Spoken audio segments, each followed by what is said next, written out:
sekecil apapun itu, selama itu masih ada, maka itu penghalang bagi manusia memasuki surga Allah Subhanahu wa taala.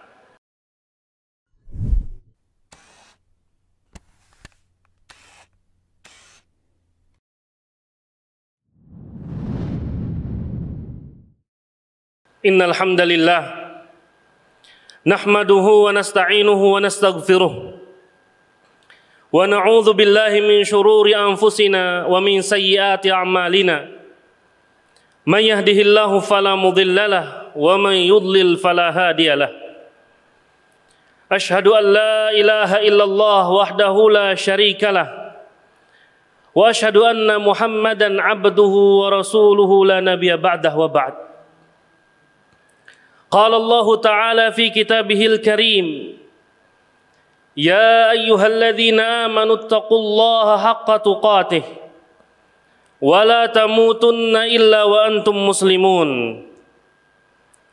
Ya ayyuhan nasu taqu rabbakumul ladzi khalaqakum min nafsin wahidah wa khalaqa minha zawjaha wa batha minhuma rijalan katsiran wa nisaa'a wattaqullaha alladzi tasaaluna bihi wal arham innallaha kana 'alaikum raqiba. Ya ayyuhalladzina amanu taqullaha wa qulu qawlan sadida yuslih lakum a'malakum wa yaghfir lakum dhunubakum wa man yuti'illaha wa rasulahu faqad faza fawzan 'azima. Amma ba'd, fa inna asdaqal hadits kitabullah wa khairul huda huda Muhammadin sallallahu alaihi wasallam wa syarral umuri muhdatsatuha wa kullu muhdatsatin bid'ah wa kullu bid'atin dhalalah wa kullu dhalalatin finnar. Hadirin jamaah salat Jumat yang dimuliakan Allah Subhanahu wa taala.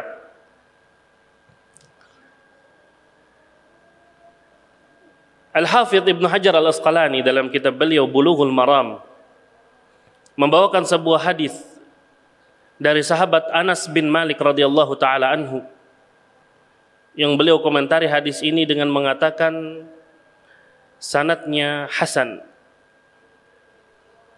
Hadis ini sebagaimana dikatakan oleh Anas bin Malik radhiyallahu taala anhu, qala Rasulullah sallallahu alaihi wasallam, telah berkata Rasulullah sallallahu alaihi wasallam, tuba liman syaghalahu aibuhu an uyubin nas. Tuba, kebaikan yang sangat banyak, kebaikan dunia dan kebaikan akhirat. Bagi siapa? Liman syaghalahu aibuhu, bagi siapa saja yang disibukkan oleh aibnya sendiri. Bagi siapa saja yang fokus memikirkan perbaikan dirinya, an uyubin nas, dibandingkan sibuk mengurus aib orang lain. Hadis ini kalaupun sebagian ulama mendhaifkan, maka mereka yang mendhaifkan mengatakan makna hadis ini adalah makna yang sahih.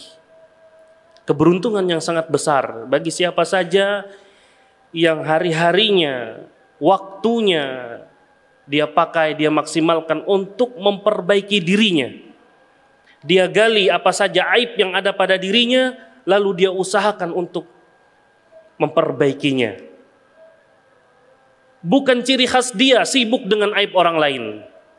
Bukan kebiasaan lisannya membicarakan orang lain.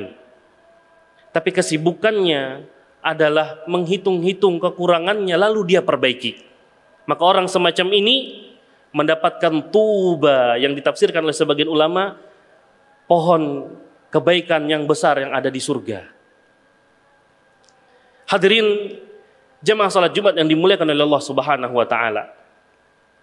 Ada sebuah aib besar yang itu kalau ada pada diri manusia, sekecil apapun itu, selama itu masih ada, maka itu penghalang bagi manusia memasuki surga Allah Subhanahu wa taala. Aib tersebut sebagaimana diriwayatkan oleh Imam Muslim dari sahabat Abdullah bin Mas'ud radhiyallahu taala anhu, Rasulullah sallallahu alaihi wasallam mengatakan, la yadkhulul jannata man kana fi qalbihi mithqala dzarratin min kibr. Tidak akan masuk surga seseorang yang ada di dalam hatinya mithqala dzarratin min kibr, walaupun sedikit sekali dari bentuk kesombongan. Dibahasakan oleh Rasulullah sallallahu alaihi wasallam mithqala dzarrah. Ibarat kita berada di tempat yang terang dan kita bisa melihat debu kecil terbang. Mithqala dzarrah itu lebih kecil dari debu yang terbang itu. Kalau hal tersebut ada dan bentuknya adalah kesombongan, letaknya di hati, maka hal tersebut menghalangi kita memasuki surga Allah Subhanahu wa taala. Wal iyadzubillah. Sombong memiliki hakikat. Yang mana hakikat kesombongan itu dikatakan oleh Rasulullah sallallahu alaihi wasallam, al-kibru batarul haqqi wa ghamtun nasi. Sombong itu adalah menolak kebenaran dan kawannya adalah menghinakan orang lain, menganggap rendah orang lain. Kebenaran bisa saja berupa kebenaran yang sifatnya duniawi. Kebenaran bisa juga, dan ini yang paling penting, kebenaran yang sifatnya ukhrawi.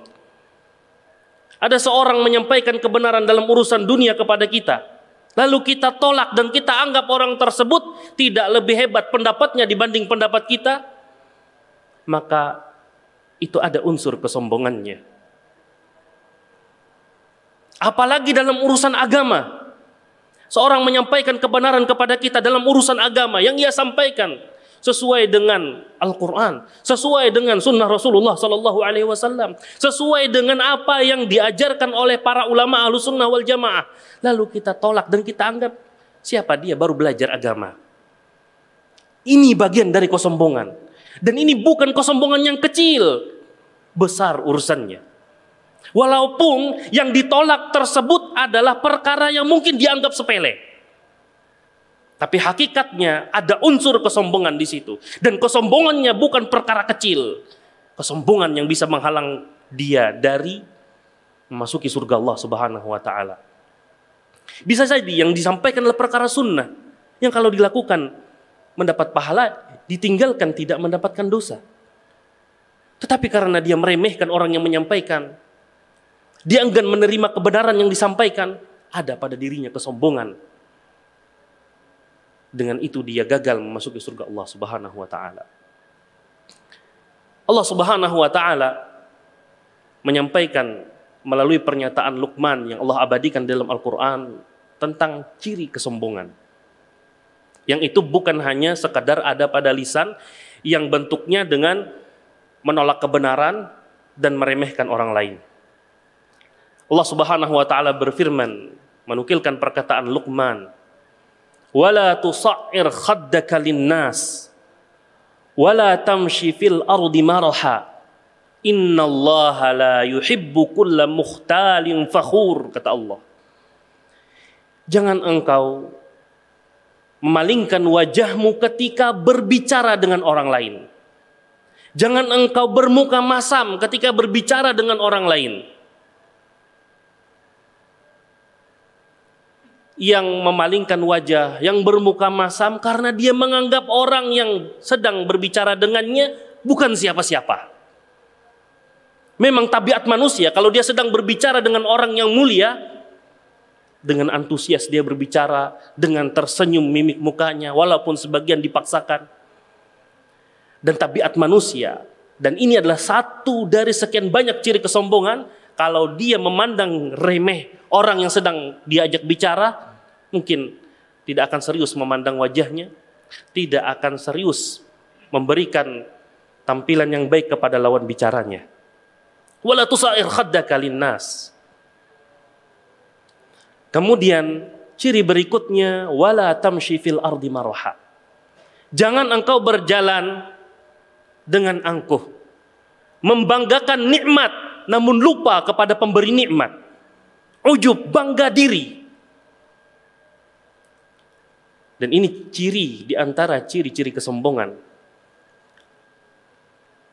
Ketika dia naik kendaraan yang sederhana, tidak ada yang dia bisa banggakan. Tapi ketika dia naik kendaraan yang wah dan mewah, di situ mulai nampak pada dirinya, menganggap rendah orang-orang yang ada di sekitarnya. Ketika dia berjalan dengan pakaian yang serba bermerek, melihat temannya dengan pakaian yang sederhana, ada sesuatu di dalam hatinya mengatakan, dia tidak ada apa-apanya dibanding engkau. Ini bagian dari kesombongan. Ini harus kita obati. Dan Allah tegaskan, innallaha la yuhibbu kulla mukhtalin fakhur. Sesungguhnya Allah Subhanahu wa taala tidak mencintai, tidak menyukai setiap orang yang berjalan dengan angkuh, berjalan dengan kesombongan. Dan kalau dia berbicara, bicaranya angkuh, bicaranya arogan, bicaranya merasa dia yang paling hebat. Hadirin jemaah salat Jumat yang dimuliakan oleh Allah Subhanahu wa taala. Kesombongan adalah penghalang seseorang memasuki surga Allah Subhanahu wa taala. Aqulu qouli hadza wa astaghfirullah li wa lakum wa lisairil muslimin wal muslimat min kulli dzamb innahu huwal ghafurur rahim.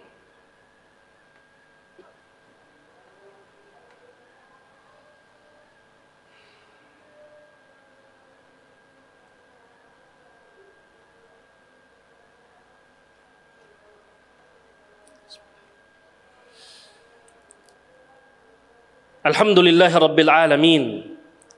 Wassalatu wassalamu ala asyrafil anbiya'i wal mursalin wa ala alihi wa sahbihi wa man tabi'ahum bi ihsanin ila yaumiddin. Hadirin jemaah salat Jumat yang dimuliakan oleh Allah Subhanahu wa taala. Mungkin di antara kita pernah mendengar perkataan at-takabbur 'alal mutakabbiri sadaqah au ibadah. Ada pernyataan yang berbunyi sombong terhadap orang sombong sedekah. Dan sebagian menyatakan sombong terhadap orang sombong adalah ibadah.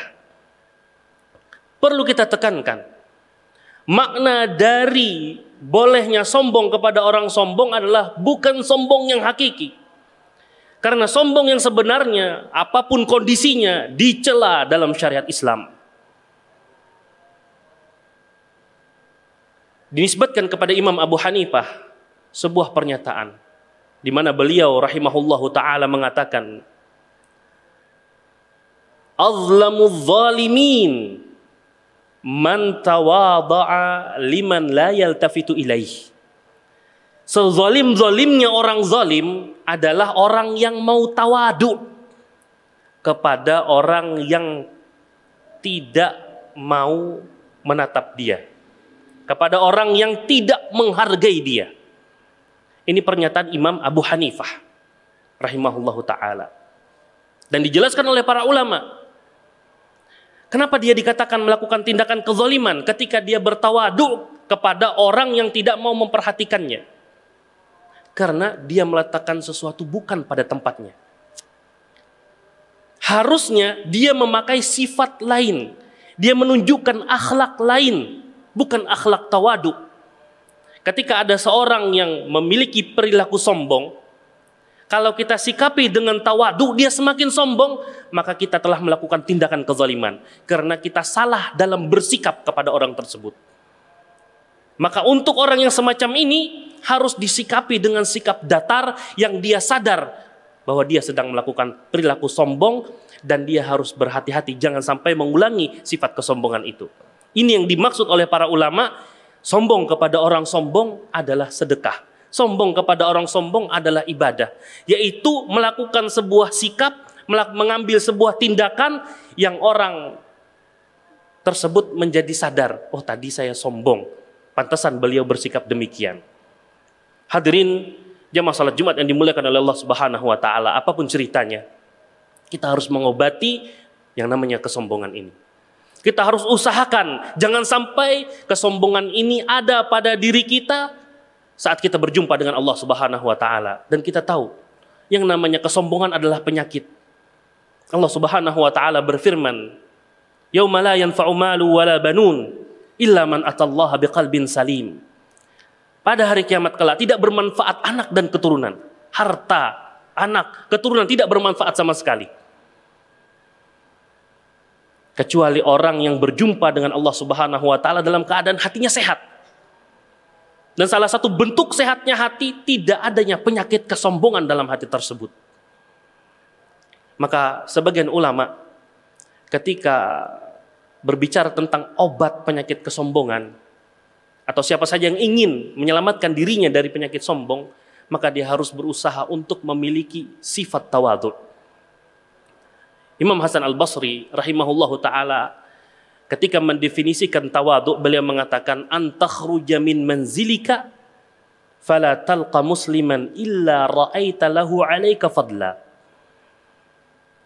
Imam Hasan Al-Basri rahimahullahu ta'ala ketika menjelaskan hakikat tawadhu, yang ini bisa kita jadikan sebagai obat penyakit sombong, yaitu ketika kita keluar dari rumah dan bertemu saudara muslim kita, kita senantiasa memasang zon, memasang prasangka baik terhadap saudara muslim kita dengan mengatakan, lahu alayya fadlun, dia memiliki keutamaan yang lebih dibanding aku.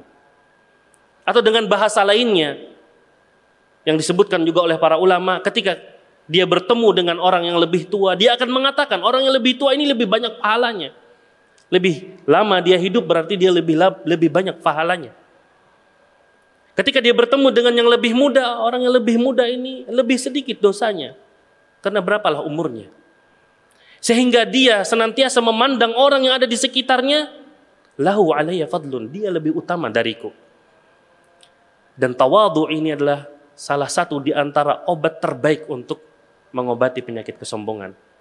Dan sekali lagi hadirin, sesepele apapun permasalahan, kalau disertai dengan unsur kesombongan, bukan perkara sepele untuk diri kita. Dan bisa-bisa hal tersebut menghalangi kita dari surga Allah Subhanahu wa taala.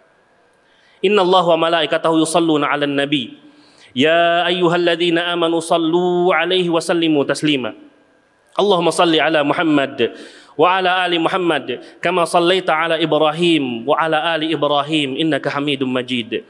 Allahumma barik 'ala Muhammad wa 'ala ali Muhammad kama barakta 'ala Ibrahim wa 'ala ali Ibrahim innaka Hamidum Majid. Allahumma ighfir lil mu'minina wal mu'minat wal muslimina wal muslimat al ahya'i minhum wal amwat innaka sami'un qaribun mujibud da'awat wa ya qadiyal hajat. Allahumma arinal haqqa haqqa warzuqna ittiba'ah wa arinal batila batila warzuqna ijtinabah.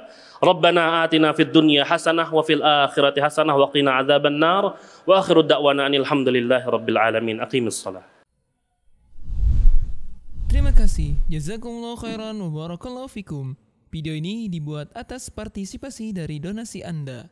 Semoga menjadi amal jariah bagi Anda semuanya.